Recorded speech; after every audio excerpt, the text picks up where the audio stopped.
next. Aman, Mbak. Nomor Aman. 15. Jika diketahui KWKB urutan pH dari besar ke kecil. Oke.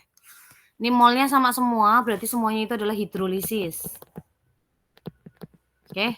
Bedanya ini apa? Ini hidrolisis basa. Yang pertama adalah hidrolisis basa. Yang kedua juga basa.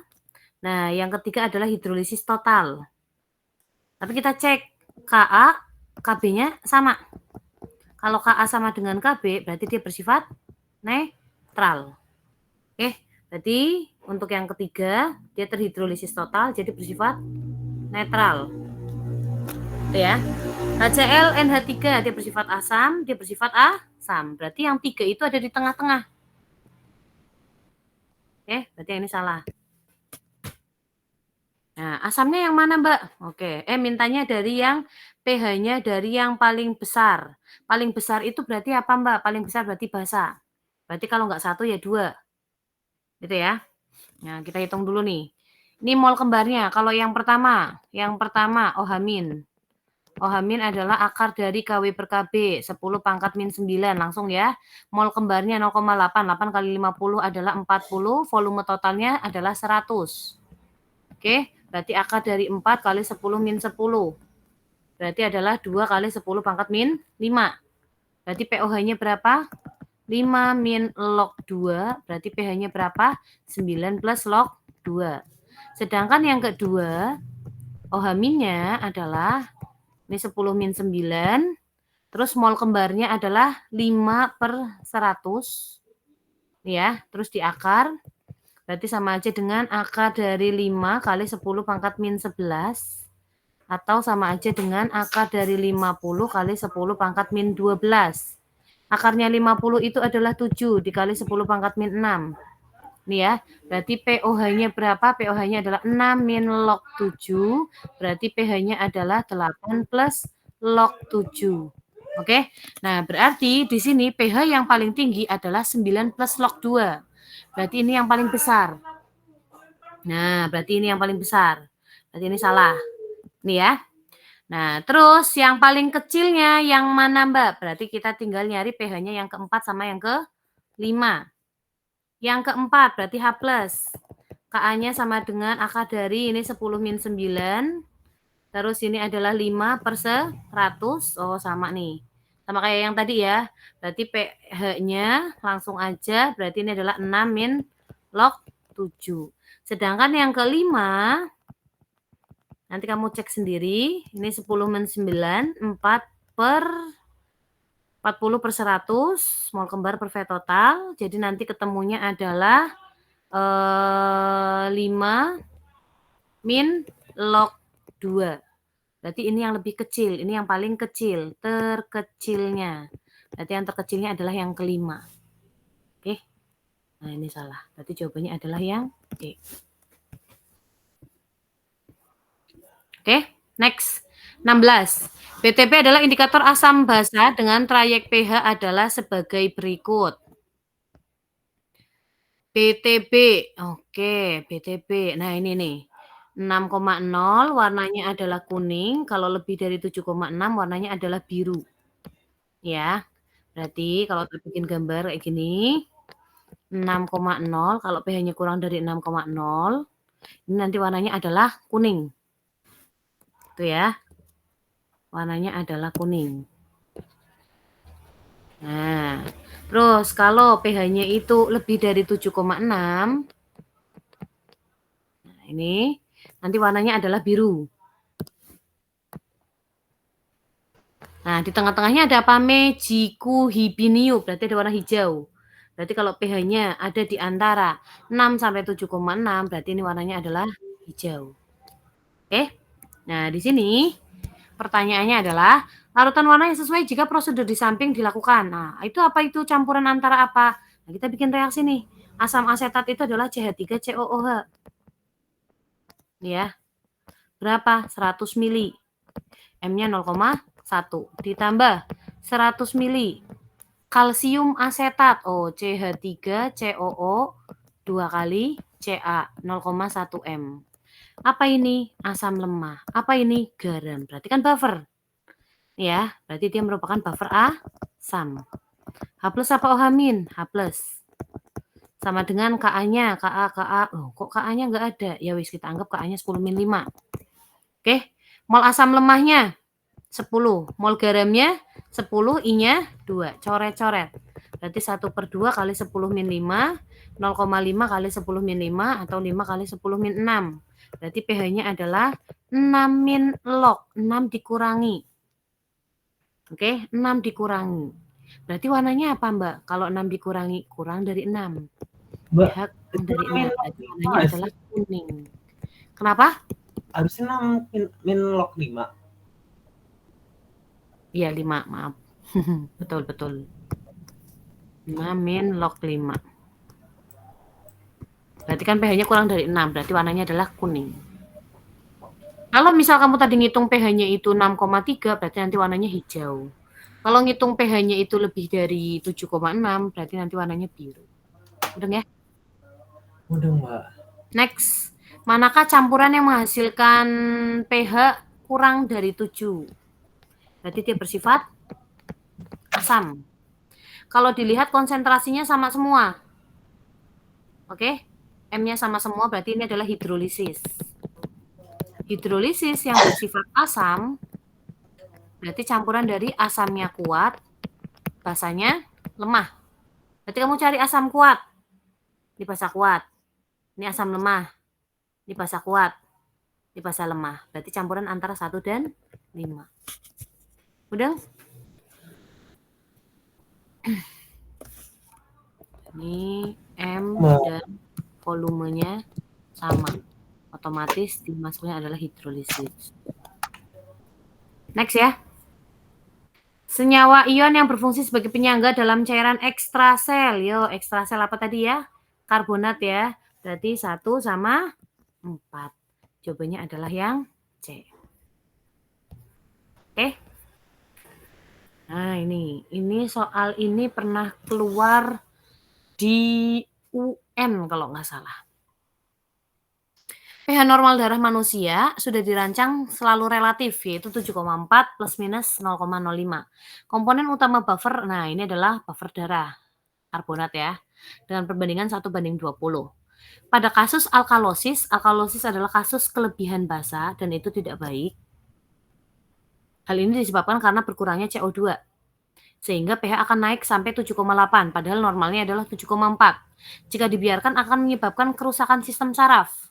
Salah satu upaya mengembalikan pH normal darah adalah dengan menambahkan master oksigen yang didukung larutan buffer bikarbonat pH 6,7.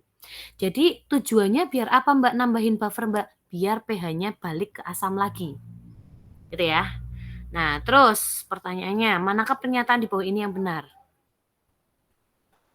Dengan mengubah perbandingan antara kelarutan bikarbonat dan asam karbonat, darah menjadi kurang dari 0,1 pH darah akan stabil. Oke, penambahan larutan infus bikarbonat akan mengubah kesetimbangan sehingga pH darah akan mendekati 6,7, bukan 6,7, tapi harusnya 7,4. Kasus alkalosis merupakan kasus berkurangnya karbon dioksida dalam darah sehingga pH-nya menurun. Salah, alkalosis itu kelebihan basa. Harusnya pH-nya adalah naik. Komponen utama dalam darah merupakan buffer intrasel. Salah, dia adalah ekstrasel. Penambahan oksigen dan larutan bikarbonat akan menggeser kesetimbangan ke arah kiri, sehingga pH darah akan turun. Oke. Nah, penambahan bikarbonat. Mana itu bikarbonat? Nah, ini bikarbonat nih. Nah, ini ada hubungannya sama kesetimbangan. Masih ingat bahwa jika konsentrasi ditambah, pada bab kesetimbangan ya, pergeseran kesetimbangan, konsentrasi ditambah, maka dia akan geser ke lawan. Nah, di sini dia menambahkan bikarbonat yang letaknya ada di sebelah kanan. Kanan reaksi, nih. Nah, otomatis kalau kanannya ditambah, dia akan gesernya ke kiri. Benar nggak? Betul. Nah, geser ke kiri, nah itu akan menyebabkan larutan buffernya, larutan pH darahnya jadi turun. Jadi penambahan buffer bikarbonat itu buat apa? Untuk menstabilkan pH biar enggak sampai 7,8. Jadi jawabannya adalah yang E. Oke. Next, apa ini? Apa ini? Ini apa? Pilihlah 3 pernyataan yang tepat untuk infografis di bawah ini. Menambahkan bubuk kapur, menetralkan tanah yang pH kurang dari 5. Ini pH, ini pH kurang dari 6, ini pH lebih dari 6. Menambahkan bubuk kapur, berarti sama kayak bacaan yang tadi ya, menggunakan serbuk kayu mengandung potasium. Potasium itu apa, Mbak? Potasium itu adalah natrium. Penggunaan tidak bersamaan dengan urea, sebab pencampuran kedua bahan tersebut bisa menghasilkan gas amonia. Menggunakan abu kayu. Pengaplikasian tidak mengenai akar tanaman bibit tanaman agar tidak merusaknya. Oke. Abu dan serbuk kayu merupakan pupuk yang mengandung senyawa yang bersifat basa. Benar nggak? Benar. Karena fungsinya adalah untuk menetralkan tanah asam. Yang bersifat asam, berarti benar. Dari brosur di atas, apabila tanah terlalu basah, maka disarankan untuk memberikan pupuk belerang atau sulfur. Nah ini, belerang atau sulfur, berarti benar nggak Mbak? Betul. Oke. Yang C, pupuk kandang sangat baik untuk memupuk tanaman yang mempunyai sifat asam. Yang sifatnya asam, di sini nggak ada kata-kata kandang. Gitu ya, jadi lagi nggak bahas tentang pupuk kandang. Oke. Terus yang D, pupuk kandang merupakan produk organik dalam prosesnya menghasilkan senyawa bersifat basa. Ini juga enggak. Ya. Terus, ini pupuk kandangnya ini, sorry, pupuk kandang ada di mana? Pupuk kandang ini ada di sini nih, ada di asam. Ada di basa. Jadi pupuk kandang sangat baik untuk memupuk tanaman yang bersifat basa. Pupuk kandang merupakan pupuk organik yang dalam prosesnya akan menghasilkan senyawa yang bersifat basa. Salah. Harusnya bersifat asam, karena dia akan menetralkan tanah basah sih. Terus, brosur di atas merupakan produk informasi untuk literasi petani yang diterbitkan oleh Kementerian Pertanian Indonesia. Iya, betul. Nah, literasi bahasa Indonesia ya. Terus, yang nomor 21, pupuk ZA mempunyai rumus kimia adalah NH4 2 kali SO4. Amonium sulfat ini. Ini garam ya. Garam asam ya. Mengandung 21%, ini. Mampu menambah unsur hara pada tanaman, memperbaiki kualitas tanaman, menambah nilai gizi pada hasil panen. Kelebihan lainnya dapat membantu tanaman agar terhindar dari hama, mudah menyerap uap air, dilarutkan dalam 10 liter, digunakan untuk memupuk lahan pertanian. Pernyataan di bawah ini yang tepat adalah larutan bersifat asam karena pengaruh ion sulfat. Benar apa salah? Betul. Ya kan? Larutan mengalami hidrolisis parsial karena ion amonium dan ion sulfat bereaksi dengan air. Salah, sulfat tidak bereaksi dengan air. Bersifat basa karena pengaruh ion sulfat. Salah, harusnya bersifat asam. Larutan bersifat asam karena ion amonium bereaksi dengan air. Ini juga benar. Amonium itu NH4. Reaksi hidrolisnya itu dia akan bereaksi dengan air menghasilkan NH4OH sama H+. Nah, ini kan menghasilkan H+ ya. Berarti ambil yang D aja karena udah ada reaksi hidrolisisnya. Tapi ini boleh, tapi Mbak Kiki ambilnya yang D aja. Larutan bersifat basa, salah, harusnya bersifat asam. Oke, A sama D benar, tapi Mbak Kiki lebih condong ke D-nya. Jadi lebih ke ion amonium bereaksi dengan air. Itu ya.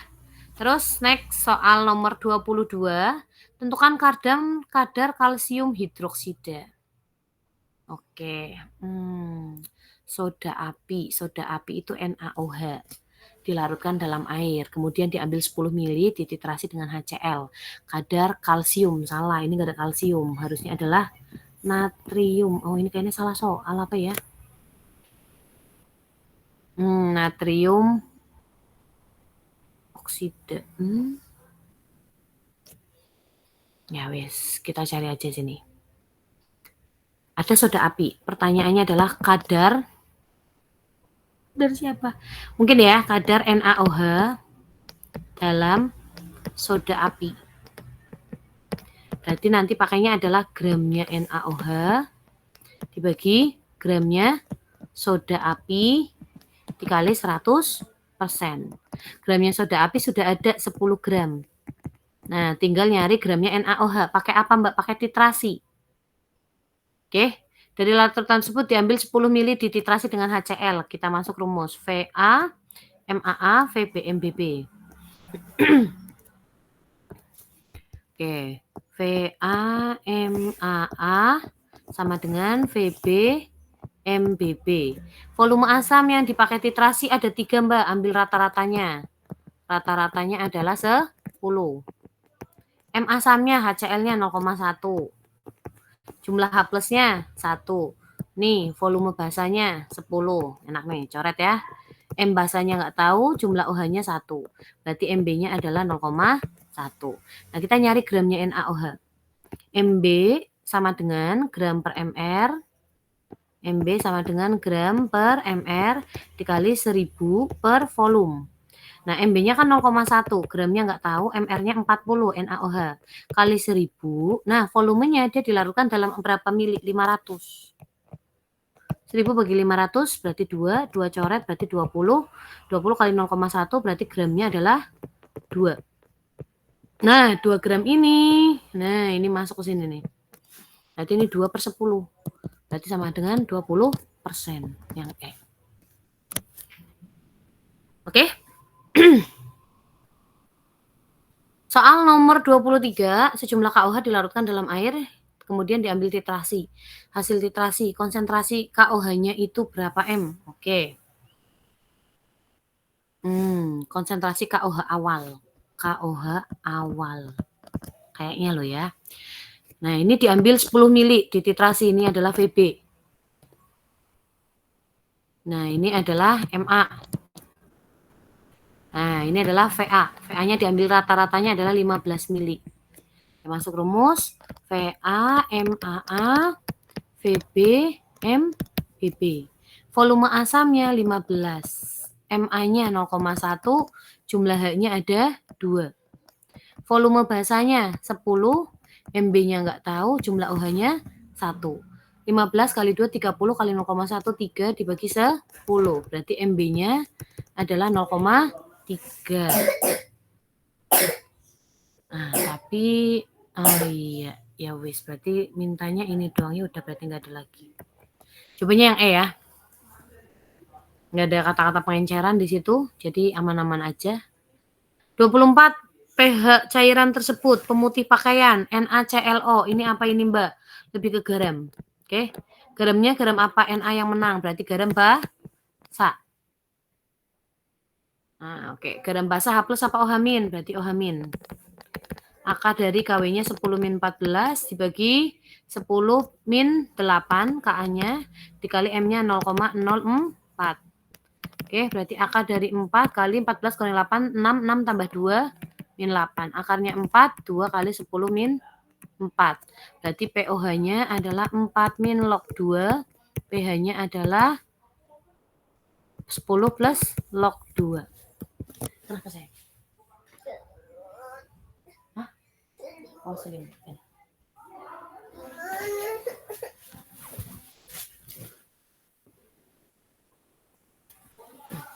Oke, sudah? Nah, satu lagi. Ya, seorang analis ingin mengetahui kadar asam salisilat dalam sebuah obat dengan menggunakan larutan standar. Nah, yang pengen diketahui adalah asam salisilat, berarti dia yang di bawah. Nah, ini yang di atas. Oke. Indikator yang dipakai apa, Mbak? Ini asam lemah, ini basa kuat. Ketika asam lemah basa kuat dititrasi, molnya sama, berarti hidrolisisnya adalah basa. Berarti pH-nya di atas 7. Berarti pakainya apa, Mbak? Pakainya PP. Nah, berarti jawabannya adalah yang A. Ini PTB, ini salah. Ini MM salah. Nah, ini salahnya di sini. Oke. Jadi jawabannya adalah yang A. Oke, sudah sampai sini. Ada yang mau ditanyakan apa enggak?